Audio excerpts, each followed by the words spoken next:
Chapter 2 inverse trigonometric function. यार वैसे तो अगर इस चैप्टर की बात की जाए इसका वेटेज कम है, 4 to 5 मार्क्स का है, लेकिन लेकिन लेकिन लेकिन इसका जो यूज़ है ना पूरे इंटीग्रेशन में दवा के यूज़ मिलेगा। स्टूडेंट का इंटीग्रेशन भी निकालते हैं, डिफरेंशिएशन भी करते हैं इनवर्स फंक्शन का।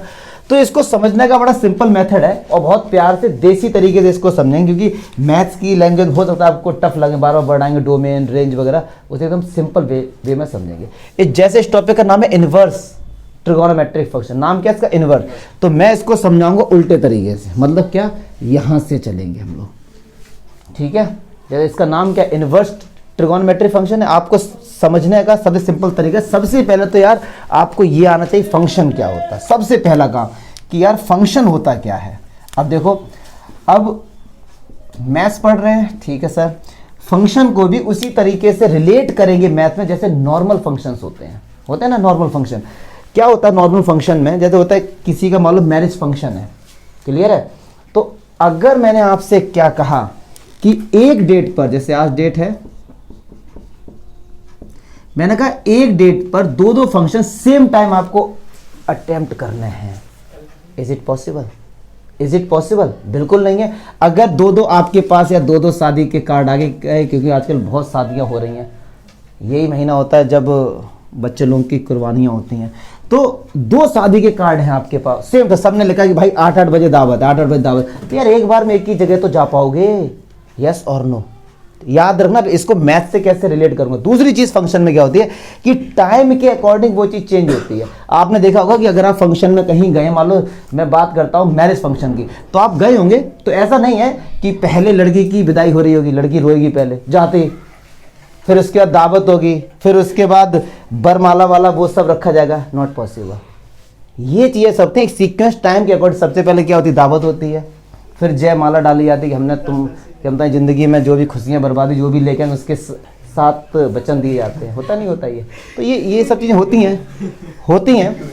अरे फिर 7 फेरे लिए जाते हैं और उनको बताया जाता है कि 7 जन्मों के रिश्ते हैं, ये सब चीज़ें होती हैं। ये सब ढपोसला गिरी, जिसको टिकना होगा वो एक फेरे में ही टिक जाएगी, जैसे नहीं टिकना होगा उसके बाद 1500 फेरे ले लो, फिर वो हेर फेर कर देगी। चलो अच्छा, अब सुनो यार, अब सुनो, बस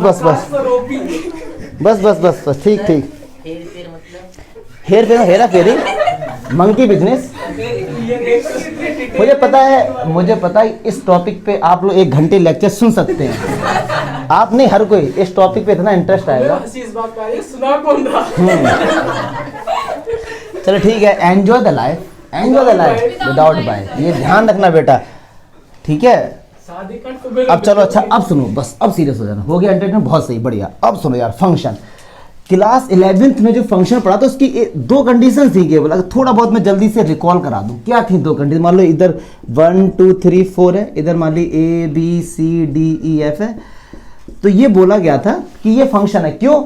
क्योंकि सेट ए का एक भी एलिमेंट खाली ना हो, ठीक है। पहली बार सेट ए का एक भी एलिमेंट खाली ना हो और एक एलिमेंट की केवल एक यूनिक इमेज हो, मतलब एक केवल एक से ही कनेक्ट हो। अगर ये 1 B से कनेक्ट हो गया तो ये फंक्शन नहीं है। क्यों? जैसा यहां पर था, एक बार में आप एक ही मैरिज फंक्शन अटेंड कर सकते हैं, एक बार में, सही बात है।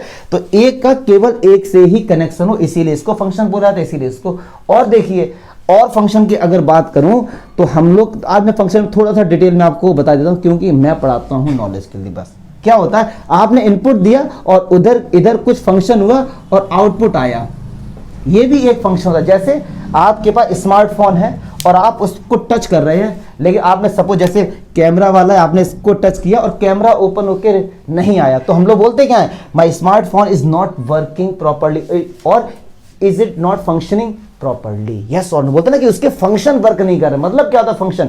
यार आपने इनपुट दिया और आउटपुट आया। अब आप कहीं सर इसको मैथ से कैसे रिलेट करें? अरे यार बहुत सिंपल है, fx = 2x + 1, हम लोग बोलते थे ना ये एक फंक्शन है। आपने इनपुट दिया, मतलब x की जगह 1 पुट किया तो आउटपुट 3 नहीं आ गया, यस और नो। और जैसे अगर मैंने आपसे कहा fx = 1/x और आपने इनपुट दिया और आउटपुट नहीं आया, क्योंकि 1/0 नॉट डिफाइन होता है, तो इसीलिए तो इसको बोलेंगे कि ये फंक्शन नहीं है। 1/x, हाँ 1/x फंक्शन नहीं है, लेकिन आप चाहते हो कि सर 1/x को फंक्शन बनाओ, तो यार 1/x लो फंक्शन बन गया भैया। x की जगह 0 पुट नहीं करो, फिर 1/x क्या है फंक्शन, मतलब इनपुट दिया आउटपुट आ गया। क्लियर है, पक्की बात है। ये हम लोगों ने जो डेली लाइफ में यूज करते हैं ना फंक्शन, उससे मैं इसको रिलेट कर रहा हूं। वैसे अगर नंबर वाली बात करें तो फंक्शन की केवल 2 कंडीशन होती हैं, वो 2 आपको याद रखनी है। Every element of set must be connected और every element has unique image. बस क्लियर है, फंक्शन खत्म। मुझे नहीं लगता फंक्शन में कोई डाउट होगा, बात आई समझ में। अब हम लोग जाते हैं ट्रिगोनोमेट्रिक फंक्शन पे। किस पे जाते हैं हम लोग? ट्रिगोनोमेट्रिक फंक्शन पे। देखिए ट्रिगोनोमेट्रिक फंक्शन क्या होता है, अब इसको देखते हैं। अच्छा, जब कभी भी ट्रिगोनोमेट्री का नाम सुना जाए, जब कभी भी, दिमाग में केवल एक ही बात आती है, sine cos tan cosec sec cot. जैसे अब मैं बात करूंगा what is a trigonometric function. अगर याद आ रहा होगा चैप्टर 3 क्लास 11 एनसीईआरटी क्या था? ट्रिगोनोमेट्रिक फंक्शन था। जैसे यहां बोला गया कि साइन कॉस टेन ये सब क्या है? ट्रिगोनोमेट्रिक फंक्शन है। अब आप कहेंगे सर इनको तो क्लास 10th में ट्रिगोनोमेट्रिक रेशियो बोला गया था, यहाँ पे आप कह रहे हैं ट्रिगोनोमेट्रिक फंक्शन। हाँ जी सर, दोनों ठीक है, एक एक करके बता दो फिर से। ट्रिगोनोमेट्रिक रेशियो इसलिए बोला गया था क्योंकि ये साइड के रेशियो होते हैं, यस और नो, क्योंकि साइन बराबर क्या था? P/H, परपेंडिकुलर अपॉन हाइपोटेन्यूज, इसलिए इनको ट्रिगोनोमेट्रिक रेशियो बोला गया था। अब सर आप इनको ट्रिगोनोमेट्रिक फंक्शन क्यों बोल रहे हैं? तो इनको नहीं, कोई भी हो, कुछ भी हो, अगर जिसके अंदर ये 2 कंडीशन सेटिस्फाई हो रही है, 2 कंडीशन कि every element must be connected and every element has a unique image, उसको हम फंक्शन बोलते हैं। बात खत्म। क्यों बोला गया? अब देखो जरा, अगर मैंने इधर यार sin 30 लिखा और sin 30 कनेक्ट हुआ 1/2 से, क्या sin 30 अब और किसी से कनेक्ट होगा? यस और नो? अगर मैंने यहां लिखा sin 45 मैंने कनेक्ट कर दिया 1/√2 से, तो क्या sin 45 और किसी से कनेक्ट होगा? नहीं होगा ना। तो इसकी एक ही तो इमेज होगी, यस और नो, यूनिक इमेज होगी ना। और जिसके साथ ऐसी कंडीशन सेटिस्फाई हो जाए, वो चाहे ट्रिगोनोमेट्रिक का हो या कहीं का भी हो, उसको हम लोग फंक्शन लगा देते हैं। तो इसीलिए इनको ट्रिगोनोमेट्रिक फंक्शन बोला जाता है। चमक रहा है? जो बात समझा रहा हूं चमक रही ना, क्यों इनको ट्रिगोनोमेट्रिक फंक्शन बोला जा रहा है? नंबर वाली बात बिल्कुल नहीं हो रही, आएंगे उस पर भी आएंगे, क्योंकि पहले नॉलेज वाली बात। अब यार फंक्शन पढ़ लिया, ट्रिगोनोमेट्रिक फंक्शन पढ़ लिया, अब पढ़ेंगे इनवर्स ट्रिगोनोमेट्रिक फंक्शन क्या होता है। तो ये चैप्टर आप पढ़ रहे हैं तो थोड़ा सा चैप्टर 1 में आना चाहिए कि इनवर्टिबल फंक्शन क्या होते थे, जो कि बाइजेक्टिव होता था। जिन बच्चों ने नहीं भी पढ़ा कोई भी दिक्कत, मैं इसके बिना भी समझाऊंगा आपको, बट आता है तो अच्छी बात है। जो 1/1 होते हैं और ऑन 2 होते हैं उनको बाइजेक्टिव फंक्शन होते हैं, उन्हीं का हम लोग इनवर्स फंक्शन निकाल सकते थे। जिनको नहीं पता है मारो गोली, सिंपल वे से देसी तरीके से समझेंगे। अब मैं आपको समझाऊंगा इनवर्स ट्रिगोनोमेट्रिक फंक्शन क्या होता है। ठीक है ठीक है, चलिए हटाओ इसे यार। चलिए अच्छा एक चीज और देखेंगे, जो ट्रिगोनोमेट्रिक फंक्शन होते थे sine cos tan cosec sec cot. खैर इसका मैंने डायग्राम वगैरह नहीं बताऊंगा, उनके जो चार्ट बनते थे, ठीक है, ग्राफ वगैरह साइन का एग्जाम में नहीं भी आते। और 11th क्लास के जो चैप्टर 3 में एक प्रूफ बताया उनका, वहां ग्राफ वगैरह सब कुछ है। लेकिन इसमें ट्रिगोनोमेट्रिक फंक्शन के डोमेन और रेंज के बारे में थोड़ा सा डिस्कशन कर दूं हल्का सा, जिससे आपको थोड़ा रिकॉल होता रहेगा तो क्लियर हो जाएगा। फंक्शन लेते हैं, इधर डोमेन लेंगे यार, और इस तरफ क्या लेंगे? रेंज। अब देखिए अच्छा ये भी आना चाहिए क्योंकि इसके बिना भी इस चैप्टर में दिक्कत होगी। साइन हमारा अगर एक फंक्शन है तो इसका डोमेन क्या होता है? डोमेन वो होता है कि साइन एक्स है अगर ये, तो एक्स की जगह क्या क्या वैल्यूज पुट कर सकते हो, डोमेन उसको कहते हैं। लेकिन लेकिन लेकिन लेकिन एक बात सुनो ध्यान से, मैंने आपसे ये कहा कि डोमेन वो होता है जो एक्स की जगह आप वैल्यूज पुट कर सकते हैं। क्लियर है? तो अकल है, थोड़ी है अकल, पढ़ा रहा हूं ना मैं, रख दो उसको जरा। जब इधर पढ़ा रहा हूं तो इस तरफ देखो ना, इंपॉर्टेंट चीज है, इधर मिल जाएगा तुमको वो। देखो अगर एक फंक्शन है f(x = 1/x), मैंने बोला डोमेन क्या होता है? जो वैल्यू हम x की जगह पुट करते हैं उसको डोमेन बोलते हैं। तो आपके अकॉर्डिंग आप बोलेंगे कि इसका मतलब तो 0 भी डोमेन होगा? नहीं, 0 डोमेन नहीं होगा। डेफिनेशन ये होती है फंक्शन की कि आप वही वैल्यू डोमेन में लेंगे जिसको पुट करके आंसर रियल आना चाहिए। आपने 0 पुट किया तो आंसर क्या रियल आया? ये तो नॉट डिफाइंड है, तो 0 डोमेन नहीं होगा। क्लियर है? तो ऐसे ही कहते हैं एक्स की जगह हम क्या क्या वैल्यू पुट कर सकते? कोई सी भी रियल वैल्यू, कोई सी भी रियल वैल्यू आप पुट कर सकते हैं। और साइन के जो आंसर आते हैं सबसे कम आएगा -1 और बड़े से बड़ा आएगा +1। भले ही साइन 101 लाख की वैल्यू फाइंड करें, साइन माइनस में 2 करोड़ की वैल्यू फाइंड करें, आंसर जो आएगा सबसे कम आएगा -1 और मैक्सिमम 1, और मैंने लगाया क्लोज ब्रैकेट, मतलब इनके बीच में होगा। पक्की बात है। चलिए अब मैं बात करता हूं कॉस की। कॉस में भी हम कुछ भी रख सकते हैं और आंसर जो आता है वो -1 और 1 के बीच में आता है हमारा। अब लेकिन सुनो, tan में कहने को तो tan में हम कुछ भी वैल्यू पुट कर सकते कहने को तो, लेकिन एक बात सुनो, tan का फॉर्मूला होता है साइन अपॉन कॉस। यस और नो? क्या कॉस 0 हो सकता है? क्या कॉस 0 हो सकता है? ठीक है, अगर कॉस 0 हो गया तो इसका आंसर क्या है? Not defined. तो यहां पे हम लिखेंगे सब कुछ ठीक है, लेकिन कॉस x कभी 0 नहीं हो सकता। बात सही है? तो इसमें से माइनस कर देंगे 2n+1 π/2। क्यों? क्योंकि cos x बराबर जब 0 होता है, तो हमने जनरल सॉल्यूशन पढ़ा है क्लास 11th में कि cos x बराबर 0 होता है, तो x बराबर होता है ये, लेकिन ये तो हो नहीं सकता, इसलिए इसको माइनस कर दिया। क्लियर है? और इसकी जो रेंज आती है वो -∞ से +∞ आती है, या फिर इसको बोल देते हैं रियल नंबर। मतलब -∞ से +∞ ही रियल नंबर होता है, इनके बीच में सारे नंबर। और देखो, जब भी इनफाइनाइट लगता है तो इनके साथ ओपन ब्रैकेट आता है हमेशा। क्यों? क्लोज ब्रैकेट यार उनके साथ आता है जो चीज डिफाइन होती है। अब इसका तो पता ही नहीं +∞ क्या होगा, कुछ पता ही नहीं हमको, तो इसीलिए ओपन ब्रैकेट आता है। ऐसे ही कॉट का अगर मैं आपको बताता हूं, कॉट में देखो क्या होता है, कॉस अपॉन साइन होता है। क्या साइन 0 हो सकता है? नहीं हो सकता है। तो आर में से सब कुछ माइनस कर देंगे, सॉरी nπ माइनस कर देंगे, बाकी सब कुछ सेम रहे। क्यों? साइन x 0 कब नहीं होता? nπ से। बात समझ आ रही है? और इसका भी जो आंसर आएगा वो यही आएगा, या तो रियल नंबर बोल दो या फिर ये बोल दो। अब जो मैं लिखने जाऊंगा रेंज, इसमें सारे बच्चों को डाउट होता है, बस वही आपको क्लियर करा दूंगा। 11th के वीडियो में खैर मैंने बहुत अच्छे से क्लियर किया, फिर भी आपको बता देते हैं। सेक क्या होता है? 1/cos, तो इसका भी आएगा cos वाला।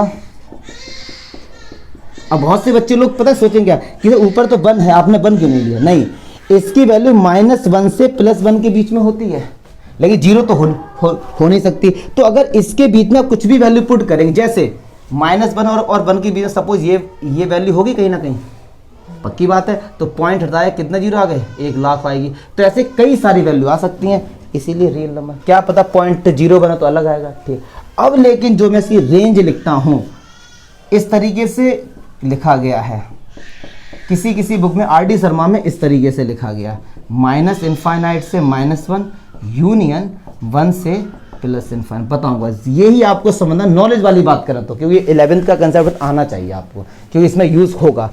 ऐसे ही बताऊंगा, लेकिन अभी वो cosec का क्या होता है? 1/sin, तो इसका होता है r - nπ, और सेम इसका भी यही होता है। क्या आपको ये रेंज समझ आई कि ये कैसे आ गया? खैर 11th में बताया, बट बताऊंगा जरूर कि देख लीजिए जल्दी कि ये कैसे लिख दिया सर, क्या है इसका मतलब। पहली बात तो ये सुनो, रेंज होती क्या है।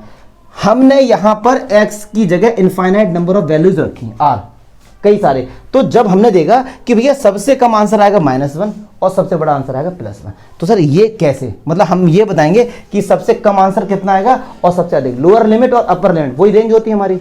अब देखो जरा कैसे, हमारे पास क्या है यहाँ पे, अगर मैं सेक की बताऊं, सेक को लिखते हैं 1/cos, समझना बस ध्यान से। अच्छा, cos x की जगह हम क्या पुट कर सकते हैं? सबसे कम -1, सबसे ज्यादा +1, क्योंकि cos x की जो रेंज होती है यही तो होती है भैया। और इनके बीच में अब सुनो, आप यहाँ पे -1 पुट कर सकते हैं तो आंसर आएगा -1। आप x की जगह cos x की जगह 1 पुट कर सकते तो आंसर कितना आएगा? 1।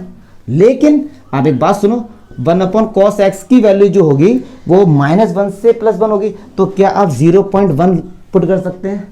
क्या आप 0.001 पुट कर सकते हैं?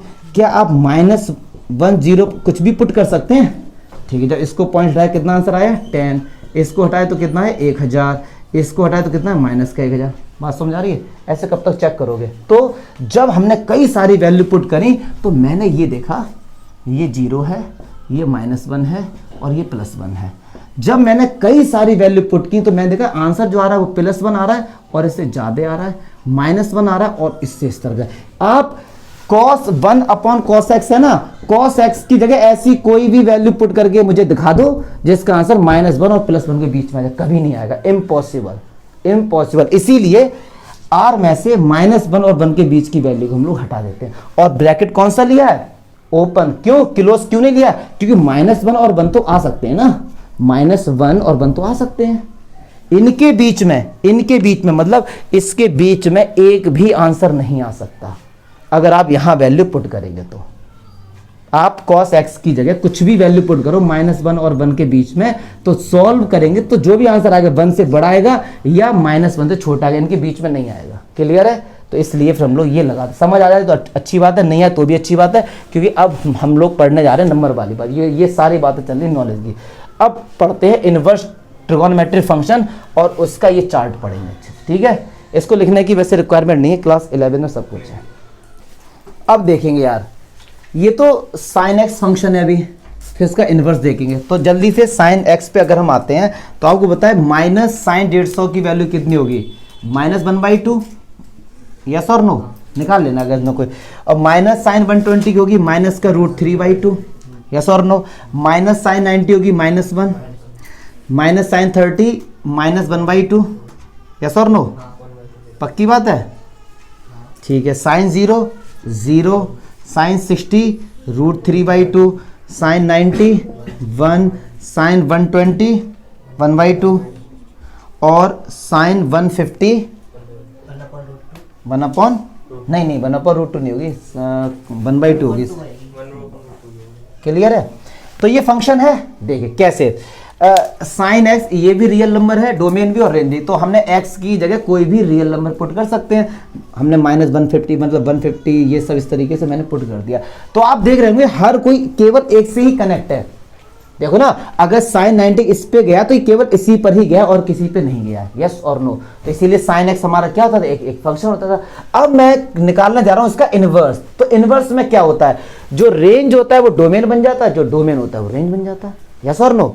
इनवर्स का मतलब एकदम उल्टा हो जाता है ना। अगर अभी मैंने इधर हेडिंग डाली थी डोमेन, इधर डाली थी रेंज, साइन फंक्शन, अब मैं डालूंगा साइन इनवर्स तो रेंज हो जाएगा डोमेन और डोमेन क्या हो जाएगी। अब सुनो आगे, अब देखते एक एक करके करेंगे। -1 किससे कनेक्ट है, माइनस साइन 90 से। अब हम लोग उसी से ही कनेक्ट करें, किससे कनेक्ट है, माइनस साइन 90 से, यस और नो।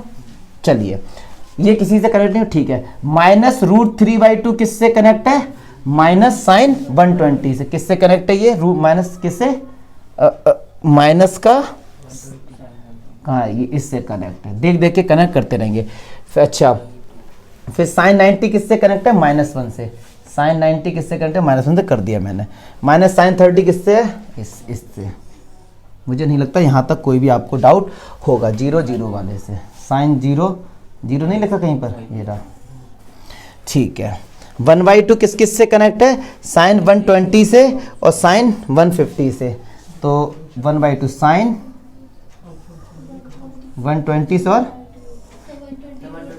120 √3/2 होगी यार। तो तुम लोग बता नहीं पा रहे थे यार, क्या कर रहे हैं तुम लोग, दिखाओ इधर यार, ऐसे काम मत करो। किससे कनेक्ट होगी ये, √3/2 से। क्लियर है? चलिए अच्छा, तो अब देखिए, तो √3/2 किससे कनेक्ट है, तो साइन 60 से कनेक्ट है और साइन 120 से कनेक्ट है। बात समझ आ रही है?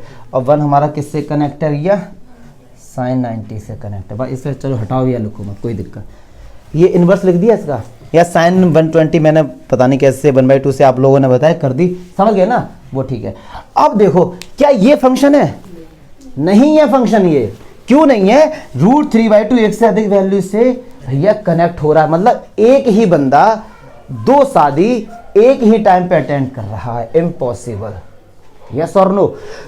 तो फाइनली अगर कोई आपसे पूछता है कि इनवर्स ट्रिगोनोमेट्रिक फंक्शन क्या ये फंक्शन होता है, बिल्कुल नहीं होता। अगर फाइनली कोई पूछे कि जो ट्रिगोनोमेट्रिक फंक्शन है अगर हम उल्टा करें तो क्या वो इनवर्स, क्या वो फंक्शन होता है, तो आंसर होगा नो, बिल्कुल नहीं होगा। बात समझ आ रही? लेकिन जब होगा नहीं फंक्शन तो आप सोच रहे होंगे सर जब ये फंक्शन नहीं तो हम पढ़ेंगे क्या चैप्टर 2 में। तो उन्होंने कुछ जुगाड़बाजी करी, उन्होंने कहा कि यार एक कंडीशन लेके चले, चलो वैसे तो ये फंक्शन नहीं है लेकिन कुछ लिमिट लगा देते हैं, उस लिमिट तक तो ये फंक्शन है। फॉर एग्जाम्पल कोई अगर आपसे फाइनली पूछे ना कि fx = 1/x is not a function for all values of x, सही बात है फंक्शन नहीं है ये, लेकिन कुछ लिमिट लगा दी। क्या लिमिट लगा दी कि यार x अगर 0 नहीं है तो ये फंक्शन है। ऐसे ही इनवर्स वाले फंक्शन नहीं होते हैं, लेकिन जब उन्होंने एक्सपेरिमेंट किया तो उन्होंने क्या देखा कि -90 से लेके +90, क्योंकि हमारा किसके कारण मामला बिगड़ रहा है कि ये 120 से अगर कनेक्ट नहीं होता, सोचो कि अगर ये 120 से कनेक्ट नहीं होता तो बात एकदम ठीक थी ना। तो उन्होंने क्या किया कि 90 से ऊपर वालों का कहा कि भैया लो ही मत। उन्होंने क्या कहा, उन्होंने कहा -90 और +90 के बीच में ही वैल्यू लोगे तो हमारा साइन का इनवर्स एक फंक्शन होता है। यस और नो, बात समझ आ रही है। जैसे ही उन्होंने उल्टा किया, उन्होंने कहा यार ये तो एक से अधिक इमेज हो रही हैं।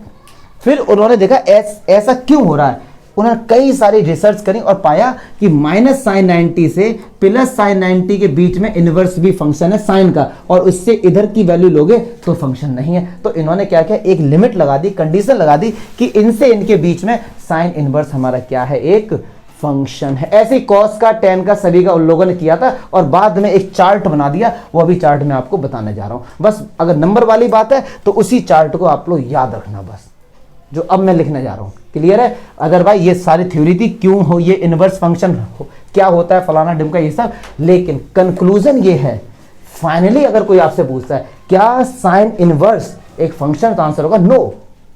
क्लियर है? अच्छा एक चीज और ध्यान रखना कि भैया साइन स्क्वायर एक्स को हम लोग साइन एक्स का होल स्क्वायर भी लिख सकते हैं। सही बात है। तो ऐसा मत समझना फिर कि साइन इनवर्स एक्स को 1/sin x लिख सकते हैं। नो, ये गलत हो जाएगा, क्योंकि साइन इनवर्स खुद में एक फंक्शन है। इसको ऐसे लिख सकते हैं, साइन एक्स का -1, ये लिख सकते हैं।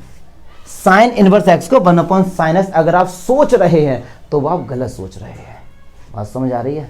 पक्की बात है। एक चीज और, ये छोटी छोटी बातें आपको आनी चाहिए कि साइन एक्स का जो भी हमने यहाँ एक्स की जगह कुछ भी वैल्यू पुट की, मान लो आंसर वाई आया, तो ऐसे एक्स डोमेन होता है और वाई क्या होता है, रेंज होती है। अगर मैं ये कहूं sine inverse y equals to x, अब वाई क्या हो गया, इसका डोमेन हो गया, और एक्स क्या हो गया, चमका। अच्छा और फिर से बताता हूं, क्लास 10th में हम लोग पढ़ते थे या फिर 11th में कि भैया इस तरीके से कहीं पर लिखा है साइन इनवर्स साइन 60, तो हम लोग तुरंत कहते थे इसका आंसर 60 आ जाएगा। सही है। लेकिन अब कहीं लिखा है साइन इनवर्स साइन 120, तो आंसर 120 लिख दिया तो 0 मिलेंगे। क्यों? क्योंकि साइन इनवर्स की लिमिट ही होती है 90 तक, उससे ज्यादा तो ये फंक्शन होता ही नहीं है। बात सर, तो अब मैं पूरी लिमिट, पूरी एक चार्ट बनाने जा रहा हूं। चार्ट को देखेंगे हम लोग। तो अभी जो इससे पहले मैंने सारी टेबल बनाई थी उसका एकदम उल्टा कर देंगे हम लोग। यस और नो? पक्की बात है? हटाओ इसको यार। चलिए अब मैं इनवर्स वाले की टेबल बनाऊंगा। तो यार देखो, अगर ये बात करूं साइन इनवर्स एक्स वाले, एक बात सुनो जरा, जो अभी साइन एक्स का मैंने बताया था, जो रेंज था वो उसका क्या हो जाएगा, डोमेन हो जाएगा। मतलब उसकी रेंज क्या थी, और हमको पता है साइन इनवर्स हमेशा फंक्शन नहीं होता है। -π/2 से π/2 तक अगर लोगे तभी ये हमारा फंक्शन है इनवर्स, अदरवाइज फंक्शन नहीं है हमारा ये। ठीक है जी? तो बस नंबर वाली बात है, ये याद रखना है। इसको प्रिंसिपल वैल्यू या प्रिंसिपल ब्रांच बोलते हैं साइन इनवर्स का। चलिए कॉस इनवर्स एक्स, अब कॉस का जो रेंज था वो इसका क्या हो जाएगा, डोमेन। तो देखते रहना यही होगा। और ये जो होता है 0 to π, मतलब कॉस इनवर्स हमेशा फंक्शन नहीं होता, 0 से लेके पाई, तो उसके बाद वैल्यू का रिपीटेशन होना स्टार्ट हो जाता है। चलिए अच्छा, टेन इनवर्स, तो टेन इनवर्स की हम लोग डोमेन लिख रहे हैं, तो जो टेन एक्स की रेंज होगी वो क्या थी, आर थी ना। क्लियर है? तो इसका -π/2 से +π/2, लेकिन ओपन ब्रैकेट, मतलब -π/2 और π/2 इंक्लूड नहीं होंगे, एक्सक्लूड होंगे। चमका? ठीक है जी। कॉट इनवर्स एक्स, ये आर हो जाएगा, और इसका जो होता है हमारा क्या होता है, 0 to π होता है, ओपन ब्रैकेट। चलिए सेक इनवर्स एक्स, अब सेक एक्स का जो रेंज था, अगर थोड़ा बहुत याद आ रहा हो तो ये था। क्लियर है? तो इसका आप सुनो, सेक क्या होता है, 1/cos। यस और नो? तो भैया इसे लिख दें कॉस वाले। अब याद करने का तरीका, कॉस वाले को लिख दो और 1/cos, cos 0 नहीं होना चाहिए। cos 0 कब होता है, 90 पर होता है। किस पर होता है, 90, तो π/2 माइनस कर देंगे, क्योंकि cos π/2 तो होता है ना भैया 0 से, उसे हटा दो यार। cos sec इनवर्स, तो इसका भी यही हो जाएगा, और ये हो जाएगा साइन का -π/2 से +π/2 माइनस का 0। क्यों 0? क्योंकि यार cosec क्या होता है, 1/sin, और नीचे वाला 0 ना हो तो साइन 0 ही तो 0 होता है, इसे 0 को हम लोग हटा देंगे। चमका? ये दिख रहा है बच्चों को? हाँ जी बिल्कुल दिख रहा है। तो ये टेबल है, आपको याद रखनी है, पर इसी पे बेस्ड क्वेश्चन है। अब जल्दी से हम लोग करेंगे क्या, एग्जाम्पल जो एनसीईआरटी 2.1 में गिवन है, जल्दी से, ठीक है। तो इस टेबल की रिक्वायरमेंट है आपको। चलिए एक्सरसाइज जो 2.1 है ना यार, अब सुनो एक काम कर, प्लीज बात नहीं करो, 2.1 के इसी वीडियो में एग्जाम्पल और एक्सरसाइज दोनों खत्म कर देंगे, सिंपल सिंपल कंसेप्ट है। अगर मैं पहला एग्जाम्पल सिंपल है, दूसरा लेता हूं। दूसरा एग्जाम्पल ये कह रहा है कॉट इनवर्स -1/√3। अब सुनो, कॉट आ गया हमारे पास, चलिए अब देखते हैं, ठीक है सर।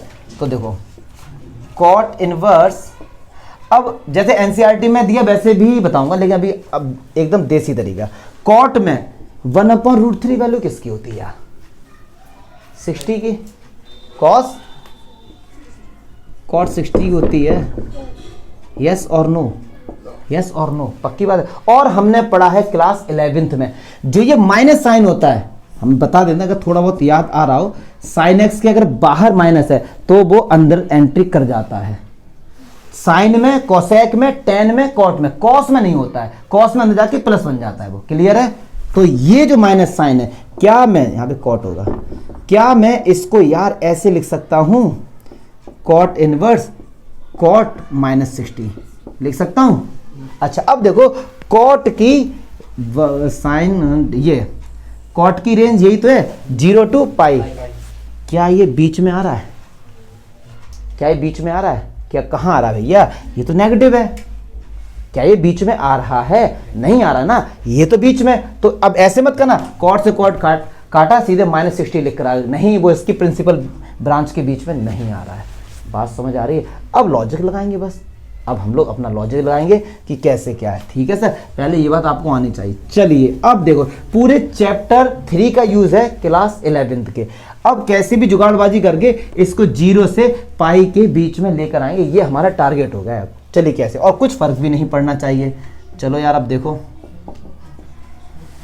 ये माइनस का कॉट 60 है, क्या मैं इसको ऐसे लिख सकता हूं, आप बताएंगे, खुद से बताएं, क्या मैं इसको ऐसे लिख सकता हूं, पाई -60, पाई बोले तो 180, क्या मैं इसको ऐसे लिख सकता हूं। अब देखते हैं मैंने सही लिखा या फिर गलत। कॉट 180 माइनस थीटा किस क्वाड्रेंट में गए, सेकंड में। सेकंड में कॉट किसका होता है, नेगेटिव, क्योंकि ऑल शुगर टू कॉफी से या ऑल स्कूल टू कॉलेज से साइन और कॉसेक प्लस को होते, बाकी सब माइनस को होते। 180 या तो नो चेंज, और 60 तो क्या माइनस कॉट 60 को ये नहीं लिख सकते, बिल्कुल लिख सकते हैं। तो यार ये कितना हो गया, कॉट इनवर्स कॉट 120, कॉट से कॉट शहीद हो गया, कितना गया 120, और 120 इसके बीच में आ रहा है, तो भाई इसका आंसर क्या आ जाएगा 120। अब आप कहेंगे सर वो पाई, पाई बोले तो रेडियन, रेडियन में चेंज कर दो, क्योंकि हम लोगों ने डिग्री में पढ़ा तो उससे फील आता है। 6 2 जा, क्या कर रहा हूँ, 6 2 जा 6 तो 2π/3 इसका आंसर आ रहा होगा। देखो आप बता देंगे कि ये बिलोंग कर रहा है हमारा 0 2। ये हो गया देसी तरीका, मैं ऐसे बोर्ड में करके नहीं आना, मैं वे बताऊंगा, बस आपको पहले आना चाहिए, लिखने का तरीका हम बताएंगे। कंसेप्ट क्लियर हुआ। ऐसा नहीं है कि जैसे यहां पर देखा उसे काट के आगे आंसर आ गया, इसके बीच में आना चाहिए। क्यों, क्योंकि इनवर्स लगा हुआ, और कॉट इनवर्स तभी फंक्शन होता है जब वो इसके बीच में होता है। बात समझ आ रही है। अब एग्जाम में कैसे करके आएंगे दिखा दे यार, वो तो जरा गधे ही रहे क्या शुरू से, हम क्या मांग रहे होंगे, बुक तो हमें हमको ही पता हमारे पास है, हाथ लेके चले गए तुम। चलो अच्छा, अब देखो कैसे किया उन्होंने कहा कि हमको पता है इसको सॉल्व करेंगे तो कुछ ना कुछ आंसर आएगा। मान लो भाई आएगा, कॉट उस तरफ चला गया तो ये कितना हो गया, कॉट वाई इक्वल्स टू, ठीक है सर, कॉट वाई माइनस का, इसको कॉट 60 को क्या लिखते हैं, π/3 लिख देते हैं। चलिए फिर ये कॉट वाई, ये कॉस क्यों लिख जा रहा मुझसे यार बार बार, तो इसको हम लिखते हैं कॉट पाई माइनस π/3, और फिर ये हमारा हो गया cot y equals to cot 2π/3। Clear है। फिर हम यहाँ पे देखेंगे 2π/3 बिलोंग करता है किसमें, 0। और आप इससे पहले एक चीज और लिखेंगे यहाँ पे, the principal branch value of cot inverse is 0 to π। ये थोड़ा लिख के आना पड़ेगा, एक ही क्वेश्चन आएगा केवल बोर्ड में 1 नंबर का, तो इसे लिख के आएंगे। फिर आप लिखेंगे यहाँ पे y कितना आ गया हमारे पास, चमका, ये लिख के आएंगे the principal branch value of cot this जो भी कुछ होती है वो लिख के आ जाएंगे। क्लियर है। अब एग्जाम्पल तो खत्म हो गए, अब एक्सरसाइज के 2-3 क्वेश्चन लेके खत्म करेंगे, सब ऐसे ही क्वेश्चन, कोई लॉजिक किसी में कुछ नहीं है। ठीक है सर, तो एक्सरसाइज 2.1 में सारे क्वेश्चन की तो उम्मीद करना मत, ठीक है, क्योंकि सब एक जैसे। मैं पहला अगर देखता हूं क्या है वो साइन इनवर्स -1/2। अब देखेंगे कैसे, तो एक तरीके से मैंने बता दिया था वैसे ही लिख के आया करो। जैसे ही साइन इनवर्स दिख गया तो पहली लाइन पता है क्या होगी आपकी, the range of the principal value branch of sine inverse is -π/2 + π। ये एक रटी हुई लाइन लिख के आ जाए करो अपने इंग्लिश से या कैसे भी लिख के आ जाओ अपने तरीके, ठीक है। चलो अब उन्होंने कहा कि इसको लेट करो, इसको लेट कर लिया मान लो थीटा के इक्वल, ठीक है सर। तो साइन थीटा कितना हो जाएगा -1/2, तो ये हो गया साइन थीटा। अब 1/2 वैल्यू किसकी होती है, 30 की, माइनस लगा हुआ है, ठीक है सर। माइनस अंदर भी तो चला जाएगा, साइन में जाता है। क्लास 11 में चैप्टर 3 नहीं आता तो ये चैप्टर भूल जाओ, फिर पढ़ के आओ उसे, क्लियर है। अब देखो -30 को बोला जाए तो π/6, क्या इसके बीच में आ रहा है, बिल्कुल आ रहा है भाई, बिल्कुल आ रहा है, क्योंकि ये +90 से -90 ये बीच में नहीं आ रहा इसका, तो डायरेक्ट लिखेंगे थीटा कितना हो गया, क्यों, ये बिलोंग करता है -π/2 + π/2। चमका, यस और नो, पक्की बात है। वरना बहुत से बच्चे ऐसे करते हैं, उन्होंने जैसे ही माइनस देगा तो सबसे पहले प्लस बनाने की कोशिश करते हैं। मत बनाओ, पहले ये चेक करो क्या ये उसके रेंज में है या फिर नहीं। अगर रेंज में है तो क्यों बनाओगे, माइनस से प्लस कन्वर्ट करोगे। चमका, अगर नंबर वाली बात है केवल इतना याद कर लो, और जितना मैंने बोला था वो केवल नॉलेज वाली बात थी, बस इतना याद कर लो। बात समझ आई। अब एक दो क्वेश्चन और देखते हैं, हटाओ आके। चलो अब क्वेश्चंस को मैं डायरेक्ट करूंगा, ठीक है, क्योंकि अब वो लिखने वाला तरीका आप लोग करना। 5th क्वेश्चन देख लो यार, कॉस इनवर्स। अच्छा, माइनस कॉस में 1/2 वैल्यू किसकी होती है, 60 की, किसकी होती है, बात समझ आ रही है, पक्की बात है। अब एक बात सुनो जरा, ये जो माइनस साइन है कॉस में, हम लोग अगर इसे अंदर लेके जाए तो क्या हो जाता है, प्लस हो जाता है। तो कॉस 60 देखो इसके बीच में आ रहा है, कॉस की कहाँ है, कॉस की यही था, इसके बीच में आ रहा तो भी आंसर आ जाएगा। आ रही ना बात समझ। अदरवाइज ऐसे करो इसको, अगर टेंशन हो रही कि सर ऐसे करो ना, कॉस 60 है, क्या मैं इसको ऐसे लिख सकता हूँ, कॉस 180 - 60, क्यों नहीं लिख सकता डियर, लिख सकता हूँ यार, क्यों, सेकंड क्वाड्रेंट में कॉस किसका होता है, नेगेटिव। 180 है तो कॉस का कॉस, और 180 से 60 गया तो हमारे पास मतलब 180 - थीटा कितना है, थीटा होता है। ऐसा मत करते ना कि 180 से 60 सर यहाँ तो 120 आना चाहिए था, कंसेप्ट होते हैं। कॉस 180 - थीटा होता है माइनस कॉस थीटा। चैप्टर 3 बार बार मैं बोल रहा हूँ आपसे इसीलिए। तो कॉस इनवर्स ये कितना हो गया, कॉस 120, और क्या कॉस 120 इसके बीच में आ रहा है, बिल्कुल आ रहा है, तो इसका आंसर कितना आ जाएगा, 120 आ जाएगा। बात समझ आ रही है, बात समझ आ रही है। अच्छा, कॉस 60 की वैल्यू कितनी होती है, 1/2, और कॉस 120 की वैल्यू कितनी होती है, -1/2, ठीक है। चलो अच्छा 6 क्वेश्चन, चलो 6 क्वेश्चन तो छोड़ो, 6 तो हो जाएगा, सब ऐसे ही है। 10 देखते हैं, कॉसेक इनवर्स, सेक का भी ऐसे हो जाएगा। 10 देखो, क्योंकि और तो कुछ लॉजिक ज़्यादा मुझे दिख नहीं रहा है इसमें। कॉसेक -√2, चलिए -√2 वैल्यू कॉसेक में किसकी होती है, कॉसेक में किसकी होती है, 45 की होती है आई थिंक, हाँ सही, एकदम सही है, कॉसेक 45, ठीक है। और कॉसेक में ये अंदर जा सकता है, ठीक है, अंदर -45 हो गया।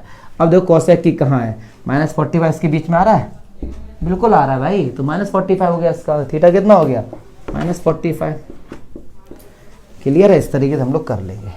अच्छा, और कौन सा आप कह रहे हैं, 13, 13 तो बच्चों वाला क्वेश्चन, देखो ऑब्जेक्टिव है, ये कह रहे हैं, तो कह रहे हैं y की वैल्यू फाइंड करें, कुछ नहीं करना। एक बात सुनो, ये साइन इनवर्स एक फंक्शन होता है, यस और नो, ठीक है भैया। इसके लिए x क्या हो गया, डोमेन, साइन इनवर्स के लिए x क्या है, डोमेन डियर, और रेंज क्या है y, और भाई साइन इनवर्स की रेंज क्या होती है, यही तो होती है। तो इसको कैसे लिखेंगे, x की जो वैल्यू है π/2 के बराबर, इससे छोटी भैया इससे बड़ी, बात खत्म। क्या है इसमें, समझो ना, साइन इनवर्स x में x डोमेन है, y क्या है, रेंज हमारी है, क्लियर है। तो इस तरीके से यही हमारा कंडीशन सेटिस्फाई हो। और तुम आप लास्ट वाला बोल रहे हो, मेरा तो 14th करो, 14th, सब ऐसे ही यार, सब ऐसे ही, कुछ भी। अब जैसे 11 क्वेश्चन है, इसमें 3 है, तो इन सबको ऐड कर देना तीनों को, क्लियर है। अब इसके बाद 2.2 के फॉर्मूले हैं, उन फॉर्मूले के एक एक प्रूफ देखेंगे नेक्स्ट वीडियो में, एक एक फॉर्मूले का प्रूफ। कैन के रेट के लिए वो ज्यादा यूज है। हाँ